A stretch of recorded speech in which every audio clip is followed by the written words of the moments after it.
Welcome to Inspirational Leadership. My name is Kristen Harcourt, and I'm your host. I'm an executive coach and professional speaker, and I created this show because I'm on a mission to humanize the workplace and transform leaders. And from my perspective, what that looks like is it really starts with self-leadership. And self-leadership is about understanding our emotional intelligence, our mindfulness, our mindset. And then as we do that, we can create really human workplaces that are inclusive, where everyone can do their best work. And I'm super excited for today's guest. I was very privileged to meet Emily. I was just calculating today as we were doing the show in 2018 in San Diego at an intensive with Rich Litvin, and immediately gravitated towards her because of her energy. And we have such shared values. So it's going to be a really rich discussion today. So Emily Golden is an executive and career coach. She's an author, she's a speaker, and an HR consultant. And she's just written the new book, which I can't wait to talk to her about today, called The New Golden Rule. Highly recommend it. Very tactical and so many journal prompts, self-reflection exercises, that it's not going to be a book that you just read and go on your merry way. Oh, that was great, I'm inspired. No, you're going to really think about things, go deep. And if you give yourself the opportunity to really learn a lot about yourself through this book. So welcome to the show, Emily. Thank you so much for having me, Kristen. It's so wonderful. It's been such an honor and a pleasure to watch you on your journey, see this podcast come to fruition, and be here with you today. Yeah, I'm really excited for the conversation, Emily. And as a starting point, I always like to give all of my guests an opportunity to, and this is going to feel big, but so it's going to be highlighting. Tell me a little bit about your journey and what got you to the work that you're doing now. Sure. So I'll first start off by saying that I am a mom. And the reason that I bring that into the equation is because being a mom really has informed my career. I always knew that I was going to be a working mom. It just was something that was a definite from the beginning. I began my career in human resources, and I spent 17 years climbing the ladder in human resources. The truth is, I never actually loved the work that I was doing, but I was good at it. And I kept getting promoted and recognized, and that felt good. And I made a lot of friends and connections, and that felt good. But I had this sense inside of me from the beginning that there was something more for me, but I didn't know what it was. And my career began in 1999 when I graduated college. In 2010, when my oldest was 5, she was diagnosed with Tourette syndrome. And I share that because it was a pivotal moment. It was an inflection point for me. It really changed my trajectory, or maybe it sped things up for me. Here, it was a shocking diagnosis. It was a disorder I knew nothing about. I was in this career that I was just on automatic. I wasn't loving it. It was good enough. It was bringing in good money. And then I had this home life, which was my everything. And now all of a sudden, there's this new diagnosis in the home life. And it changed what I thought it was going to be a mom. Now, in retrospect, it was the best thing that could have happened. I'm sorry that my daughter has this diagnosis, and she is incredible and amazing. And I've learned more from her than I ever could have imagined. However, it had me really bump up against this. What am I doing professionally? And wouldn't it be amazing if I could be doing something I love that brought me joy? Because at home, I was really struggling with how to manage. And it took a number of years for me to find the thing. It took my husband and I moving to an area where the cost of living was less, soul searching. And I found coaching. The beautiful thing is that coaching and the type of coaching that I do really married up so nicely with my career in HR. And the truth is, there was a lot about HR I loved. I always loved working with people, understanding where people where people's strengths lie, how to support people to be better, how to accelerate development. So all of that just made sense. And in 2016, I left the corporate world for my full-time job, hung my shingle as a coach, and the rest is history. Wow. And we were just saying before we started the show today, I love that we both started. You were in July 2016. I was in December 2016. So I think we both remember very clearly that day when we made the decision. And that decision can look different for everybody, right? For me, it was a leap of faith. But I have to say, when I made that decision, it had been like the entrepreneurial itch had been there for me for probably like 10 or 15 years. It was underneath, but there were so many what I believed were risks associated with making that big of a decision. But I think sometimes there's a lot of inner work that we have to do to get to that place that we're ready to make that courageous decision. Sure. Absolutely. For me, there were so many layers to be peeled away. And frankly, I did not see myself as an entrepreneur. An entrepreneur was that person and that person and that person. And it was not me. When I found the entrepreneur inside myself, it was like the lights went on. I am an entrepreneur. Yeah. I am constantly ideating. I have new ideas. I love creating. I love the idea of bringing new things to market and running my own business. There's something so freeing and liberating in it. Absolutely. And I think this book that you created is such a beautiful gift. And when you think about the new golden rule, I love to hear your overview of what the new golden rule means, and then tap into a little bit around the differences between the golden self and the survival self. So let's start there. What do you mean when you talk about the new golden rule? So the old golden rule we're all familiar with, right? Do unto others as you would have them do unto you. Treat others the way you want to be treated.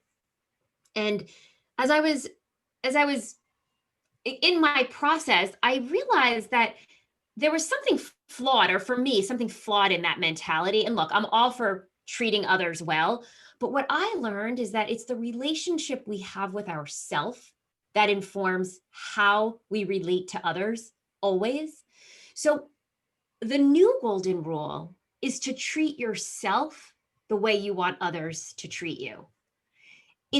That's where the power is. And it's about really recognizing your own needs and getting those needs met, figuring out how to get those needs met, to get yourself supported, to recognize. And sometimes the needs are simple, right? Sometimes I want a cookie. And sometimes I want my partner to hold me and tell me that he loves me, right? And sometimes I need a break, and sometimes I need a really intense workout, right? And sometimes I need, right? So it's knowing what we need and really being able to give that to ourselves and ask for what we need. So that's essentially the new golden rule. And while it seems super simple, and it really is a simple concept, it is not easy. Mm-hmm. It is an everyday practice.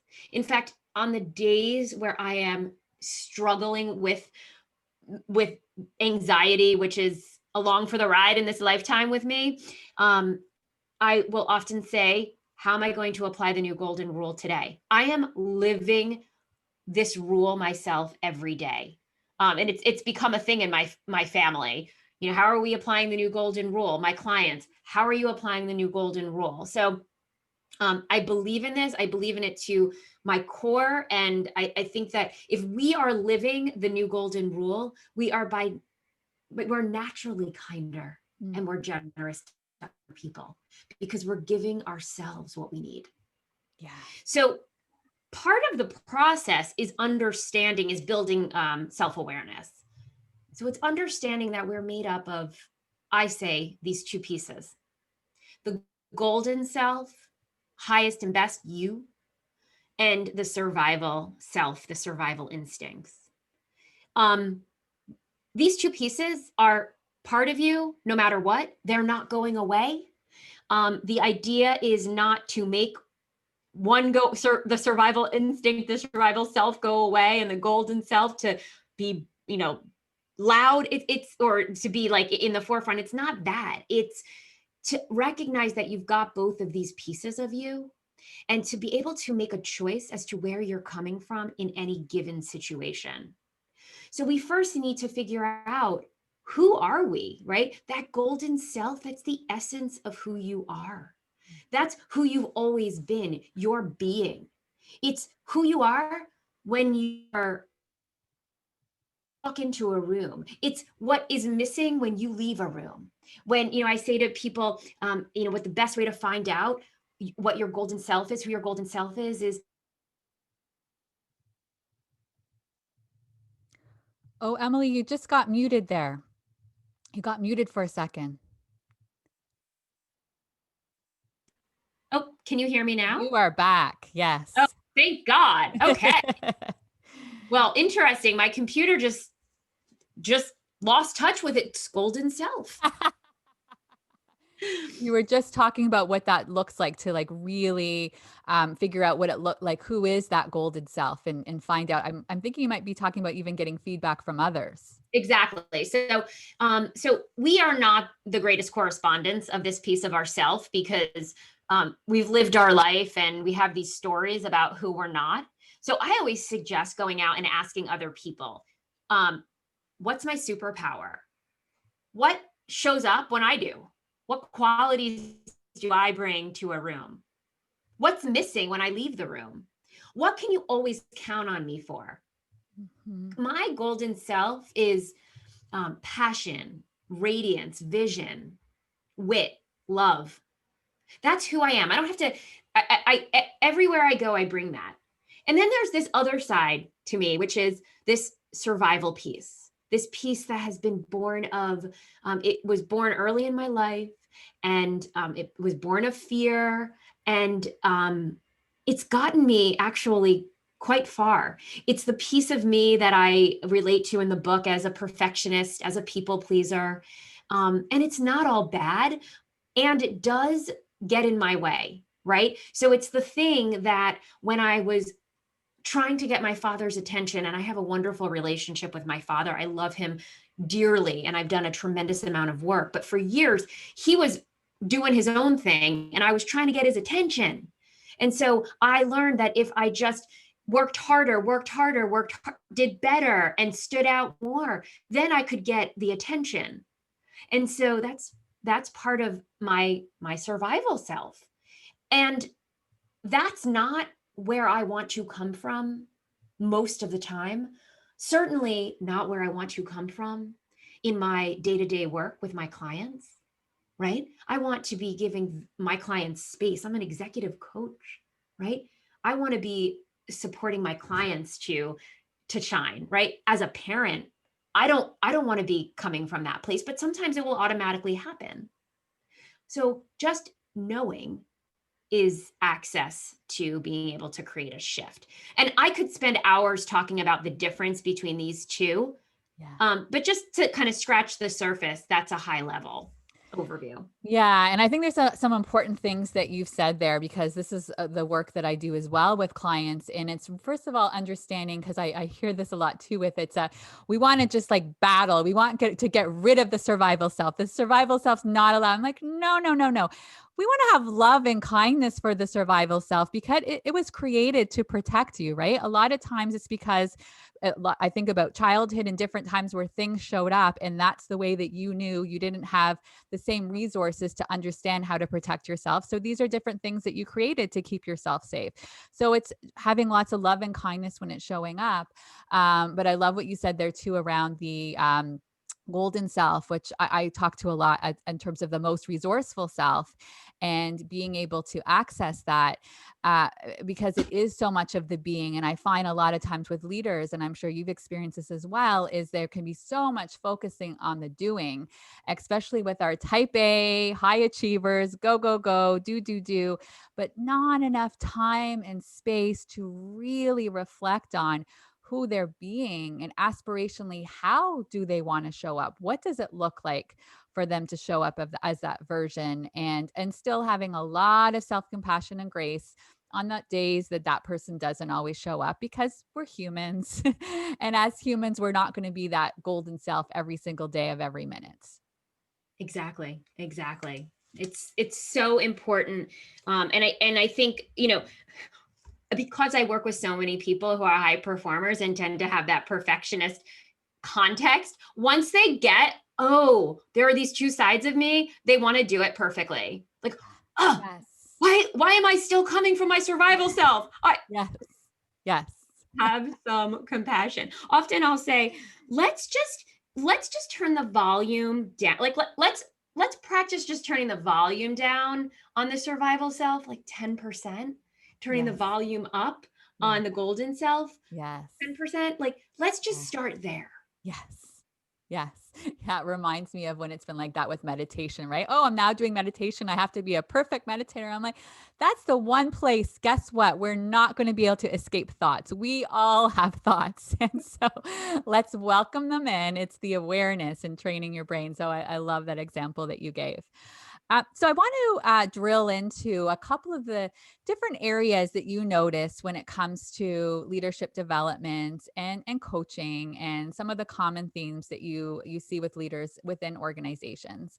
And one I want to speak to is around that productivity addiction. From my perspective, I know it very well. That's my default. I'm happy to share that. And that's one of the things I also wanted to comment to you, Emily, is I love throughout the book how you've shared very vulnerably and let people in. But I also love that you really owns your talents and your gifts, because that's something that I can find leaders can sometimes really struggle with, is that they're very happy to find all the ways that they want to grow, but not really own and say out loud those gifts and talents. So I want to go there as well, because as you can tell, I'm very excited by so many different concepts in the book. But let's start off with the addiction to productivity. Maybe share a couple of stories around how you notice that shows up with leaders and organizations. Um, so gosh, this one is so tricky. I'll first just say we live in a culture where we are rewarded for being productive. And there is nothing wrong with producing.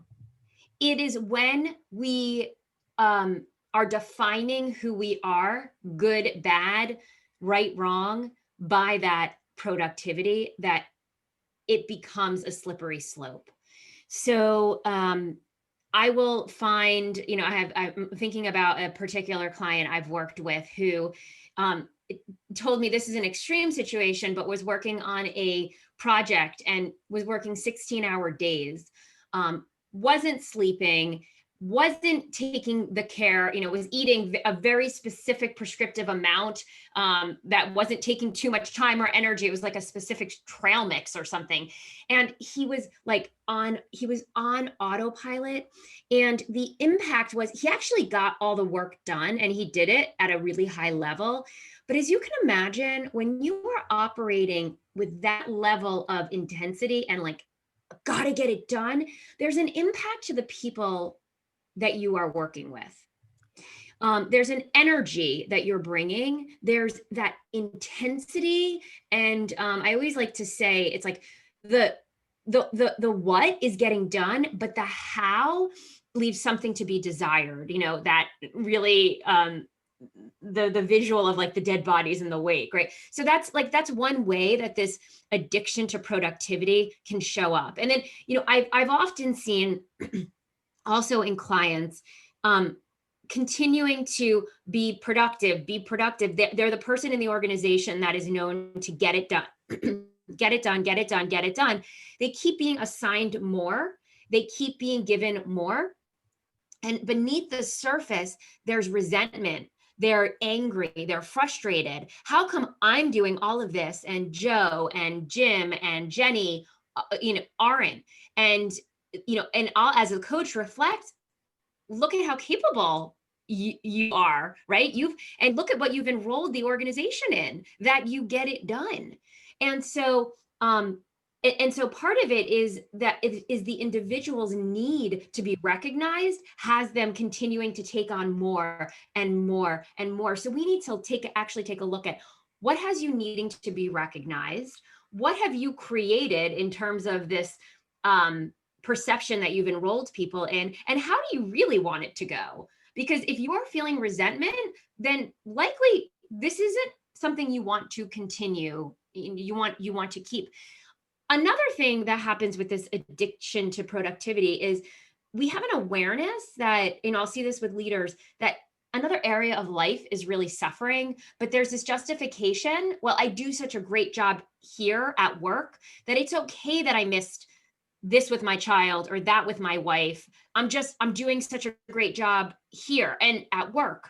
So I must continue to work harder and harder and harder and harder. But really, it's a cover up for sadness and disappointment and guilt for not being in the other areas. And the perception is I'll feel better once I accomplish more at work. The problem is, Kristen, the bar keeps getting higher and higher and higher. What once scratched the itch no longer scratches the itch. The bar gets higher and higher and higher. And it's a very unsatisfying way to operate and to live. And I talk about in the book, a night I remember very, very clearly when I was going through my own transformation. I was working late. My husband was putting the kids to bed. They were waiting up for me. And I was just head down in my work. And I came upstairs exhausted. All I wanted to do was climb into bed. And he's laying in bed, both kids on either arm. He's like, they waited up for you. They just wanted a kiss from you. Like, what were you doing? Truth is, I wasn't doing anything that needed to be done, but I wanted to get ahead for the next day. I have no memory of what it was that I was working on, but you can bet I have a memory of the look on my husband's face and my two sleeping bumpkins, who I will never be able to get that night back. Yeah, I think it's so important with what you're saying there too. It really goes back to the values and helping people to get really clear on those core values. And as they start to get clear on the core values and the vision of what's truly important to them, it makes it easier when they start to say yes to something, that it means, okay, so I'm saying yes to this thing at work. But if by saying that, I'm sacrificing what's actually a strong value of mine, which is spending time with my family, and then taking that pause and really being conscious and intentional before they say yes to something. Because I think a lot of times it's, again, the default is to say yes, and like really asking themselves, is that truly a yes? Because to say yes to that means you're saying no to something else, which I hear in this situation. I know how important your family is. That's a very, very strong value of yours, that ultimately it's not aligned for you because you're saying no to what actually really, really, truly matters. Yeah, for sure. Talk to me a little bit around, I think what can sometimes happen is individuals, they kind of get used to having a victim mentality in some cases. And, to the extreme, we might start to see the toxic negativity, but I think there's even times where it's nuanced, where that victim mentality is coming in and it's not quite so obvious, right? We think of those obvious ones where it's oh, everything happens to me and it's, oh, my life is this. Like, we kind of put it that category for the victim mentality, but there are a lot of different ways where we can show up as victims in our life and not really being powerful and feeling empowered. And so I'd love to hear a little bit on your perspective in that area. This is such, this was such for me. All of us play victim. I'm going to go out on a limb and say all of us play victim at different points in our life. Okay. And at different times and in different areas. And again, this is all about choice. It's choosing when you're going to be a victim to this circumstance.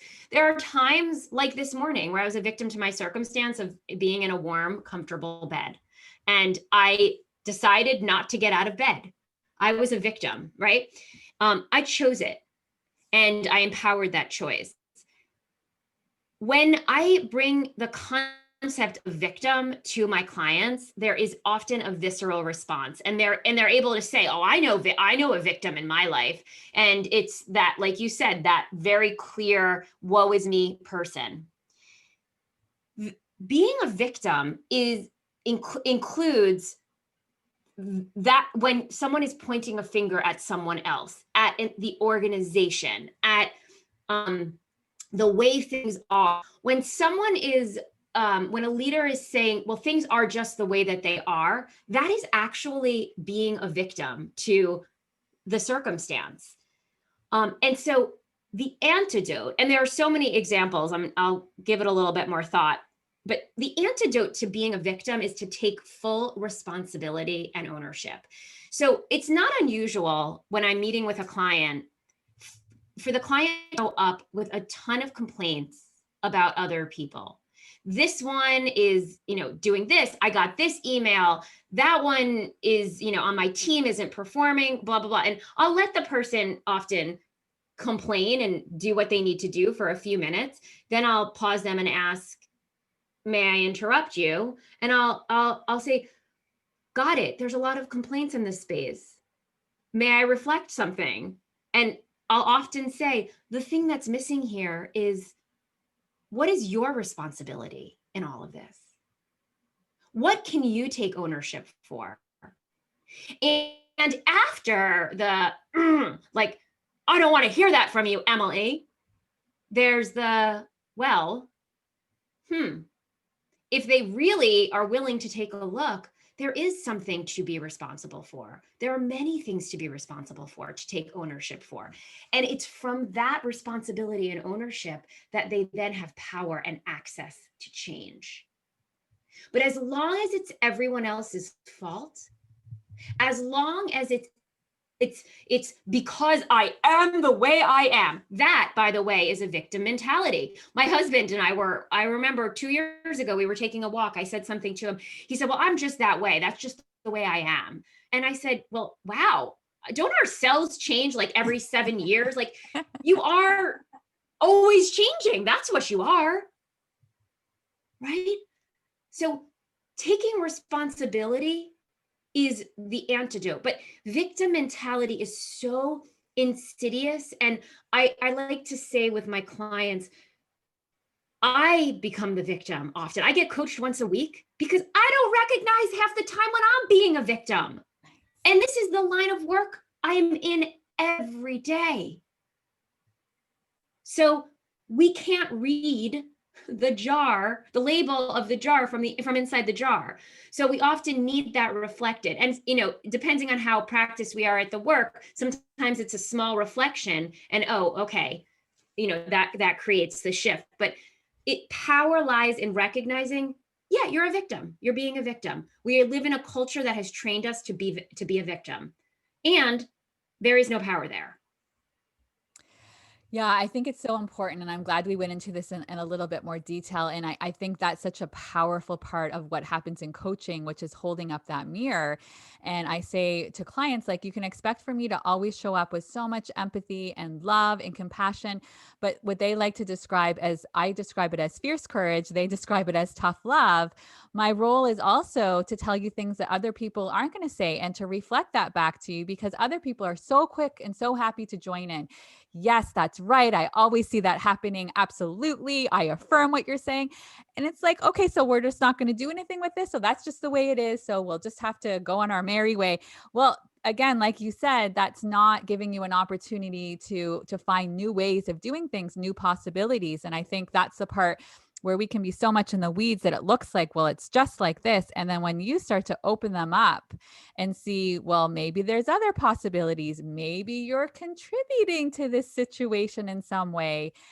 It takes also, I believe, a lot of not only self-awareness, but a willingness to take responsibility, because the ego doesn't like that. No, I'm right, they're wrong. And it's all of a sudden it's like, oh, maybe that's not the way it works. And so it's to take a step back like that, I do believe takes courage. And that's where the rich growth happens, because now you're going to find all these ways where it's like, oh, it is so powerful to recognize, oh, I am contributing this in some way. And when I start to adjust, then it starts to adjust how everybody else is showing up in that situation. Wow. We start to move the needle in a different way. Yes. And that is such a great point, that a lot of times the victim mentality, there's like this magnetic pull, right? People love to complain to one another. And look, there are times that that's exactly what we want and need in the moment. And my warning there would just be intentional and, put some barriers around it.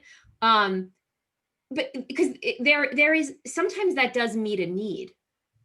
But it often just has us swimming in the same mucky waters. Mm-hmm. Mm-hmm. Mm-hmm. Yeah. Sometimes it starts to be an addiction to the drama too, right? We just look for and like the drama, and then we start to get energized by the drama, and it's not really serving us. So, Emily, you and I are both super, super passionate about emotional intelligence. And I believe there's so much opportunity to make significant changes, both with individuals and with organizations, when we start to increase that emotional intelligence. So, this is when we start to think about, what would you love to see more of in organizations when we think about supporting leaders around emotional intelligence? Uh, More focus on emotional intelligence, more conversation on the value of emotional intelligence. Um, the world that I believe is possible is the corporate world, in organizations. I believe it is possible for productivity and getting it done and getting great results to be equally as important as an emotionally intelligent workforce. I believe that that is possible. I'm not saying it is easy, but that is what I stand for, and that is what I am passionate about bringing into organizations. So I am standing for conversations around emotional intelligence to be linked to the bottom line and to this healthy workforce. It's where innovation is created. When we are flexing our emotional intelligence, we're able to work in a more collaborative way. When we're checking judgment at the door and we're willing to listen to each other, and we're checking our own self-judgment at the door, and we're willing to speak our truths, there is magic that can be created.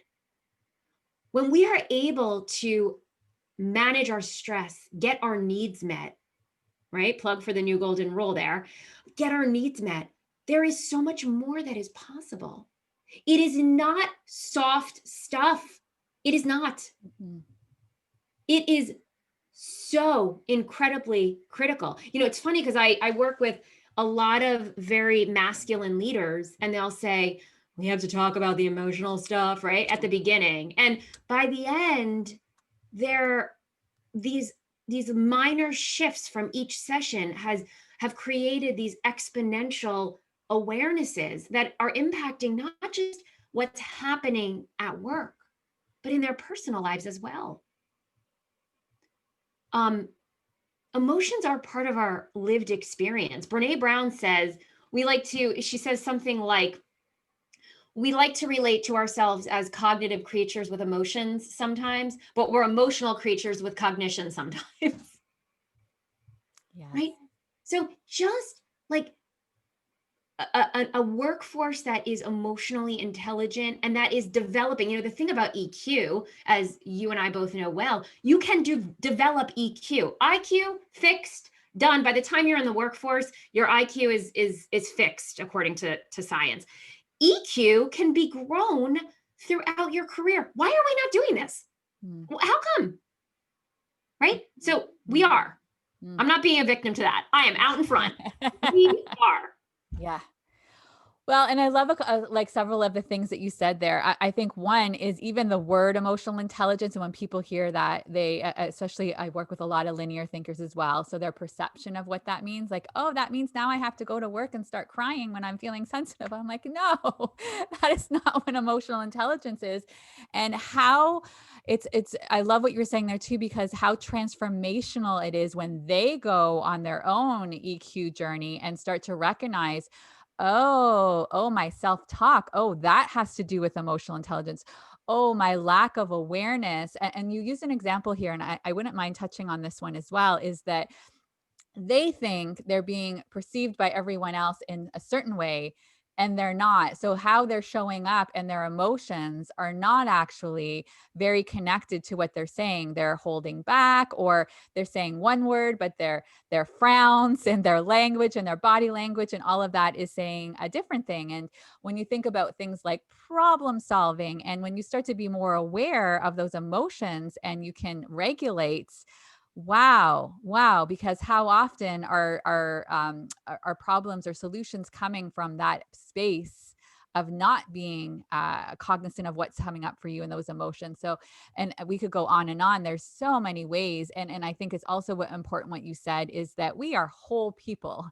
And so one thing as a parent, we're both parents, and I'm super really happy to see what's going on in my kids' school as grade 3 and grade 6, so much focus on mindset and emotional intelligence and mindfulness.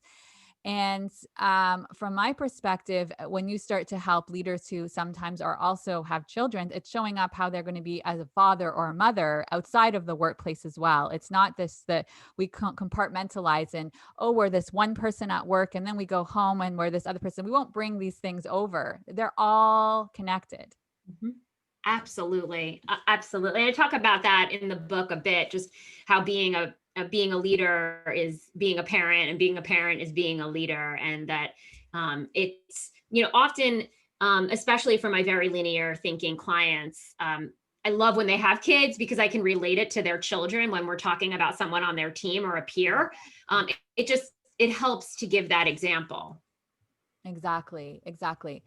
So, Emily, the show is called Inspirational Leadership. And so, when you start to think about inspirational leadership and the qualities and the behaviors that are associated with it, what comes up for you? What would you like to see more of?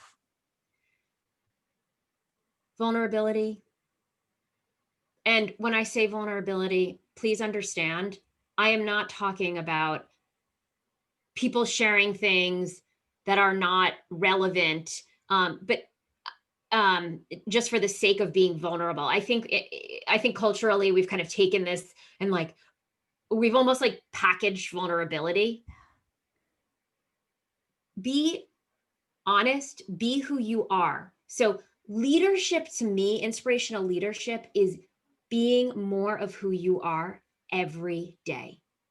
Stepping in and being more fully expressed into who you are every day. Someone said to me yesterday, the thing I can always count on with you, Emily, is that you're always honest about what's going on in your life. You never hold back. There never seems to be like a if like you don't perform, you just bring the thing. And that to me is, I want to lead by example, because more of that's what has people open up to me. And as leaders, that's what will have people open up to you more. So there's that vulnerability, that authenticity, that the recognition that you are human. No matter how smart, and I work with some incredibly high IQ folks out there, there are things that you can learn, leader, from other people, no matter what their IQ is. I told you, my daughter, my biggest teacher. My son, learning differences, Tourette as well, my second biggest teacher. They're probably equal, actually. Yeah. Yeah, it's beautiful. And when you think about, and you've talked a lot about this through the book, but for the audience, when you think about some of your pivotal moments in terms of your leadership journey and the big things that you've learned about yourself, what comes up for you in terms of your own self leadership? What have you learned that's been very powerful? I so to the point of vulnerability, I used to think being a leader looked one way. And I didn't even realize it until I started doing this work. Um, I thought I couldn't talk about the facts. I have a medical condition, an invisible disability. And I grew up believing that you didn't tell anyone when you're sick or you have a disability because they won't trust you, that you can actually get your work done and be effective. And so when I shifted that and I was like, no, actually, I want to be the voice that says, hey, I have an invisible disability, and some days I'm flat on my back. But most days because I have this, it gives me a sensitivity to understand other people's ups and downs, right? So that was pivotal in that recognition. And my invisible disability hit a new low, if you will, 2017-18. So that was really pivotal for me. Um, Obviously, my daughter's diagnosis, pivotal for me. Going through the transformational coach training program I went through, which I highly recommend, accomplishment coaching, that was 2015 to 16. And then I studied with them as a leader, a mentor coach from 16 to 17. So those were all pivotal in just challenging that perception of what leadership is and means. And I really challenge anyone and everyone that's listening to this podcast to define leadership for themselves. And I'll often say that, especially in group settings, like, let's talk about what the anatomy of a leader is to you. You get to define it. Yeah, it reminds me of the exercise when I get people to say, what does success look like for you? Because I think a lot of times people are aspiring to something that they think they should be aspiring to, but it's not actually their definition of success. It's the culture's definition of success. It's their parents' definition of success. It's their unconscious belief of what other people are saying when it's not actually that. So I think it's really important for each of us. And you've done this very well in your book as well, is that there is no one size fits all. We're all wonderfully unique humans, and our strengths are going to look different. Our developmental areas, our gaps are going to look different. And I talk a lot about what can also be a really, really valuable strength in one situation could actually be a blind spot in another situation. So the more we spend that time really getting to know ourselves, powerful information. And as we start to close today's conversation, I think this brings us to a nice place when we start to think about, we talked a little bit throughout the podcast around coaching, but I do still think for some people, there's a misconception around what coaching is and what coaching isn't. And if you were to say high level around, because I know you also experienced it, and I did as well on our own transformational journeys. And I believe the best coaches are always working with their own coaches because we're never done growing. But how would you describe the power of coaching? Well, I was on the couch at the age of 9. I talk about that openly. I had learning differences, and my mother was concerned about my self-esteem. Therapy is an amazing modality. It's a healing modality. Where my therapy left off, my coaching began. Coaching is a forward focused conversation. Coaching is about creating a future intentionally. Coaching is about taking awarenesses. I actually entered coaching with a lot of awareness about myself, or so I thought. It turns out there was still a lot more awareness to be generated, but it's about taking that awareness and putting it into powerful action and having someone there who is a partner, not an expert telling you what to do, but a partner there to try on different things and to hold you to what you say you want, even when your survival self is like, you know what, I actually really don't want to write that book. I said I did, but just kidding, not this year. No, but you said you did. You said you wanted it. What's going on? Right. So I always say to my clients, like, or to people that I'm talking to about coaching, it's a mirror, it's a powerful reflection. Coaching is working with someone who's going to say the things to you that no one else in your life is going to say. And my flavor of it, and I think yours is as well, is from love and compassion and deep respect, because I only work with people who I deeply respect. I won't work with someone who I don't have, if I don't feel that connection, but that there's that deep respect. It truly, truly is a partnership. And I don't know exactly where my client is going to go. How could I? Yeah. My coach doesn't know exactly where I'm going to go. But as a coach, I am standing for my client's greatness. And I am in love with my client, in love with my client's greatness, I will say. Yes. Yeah, absolutely. It's such a privilege to be able Oh, to do this work. Such a privilege. it is the greatest privilege the work that we get to do to be let into someone's inner world and to support them to make shifts and incremental, I mean, and not incremental, transformational shifts is the best thing ever. Yeah. And we grow on the journey as well. That's the beauty of it. There's Totally. so much of our own growth that shows up in every single coaching session. I say that so often to my clients. It's like, you don't, just like I say to my kids, what you don't realize is you may be learning so much from me, and I'm learning just as much from you. Yeah. Yeah. Emily, I always like to give my guests an opportunity to leave a final thoughts with the audience. What comes up for you? The new golden rule. If I could give the gift to anyone listening, to everyone listening, is to treat yourself the way that you want others to treat you, to be kind and to give yourself what you need. So often we don't know what has us feeling off or uncomfortable or reaching for that glass of wine or that chocolate, or it's an unmet need, right? Tap into it. Give yourself the gift. You are more powerful than you realize. Mm, beautiful. And where can people learn more about you, Emily?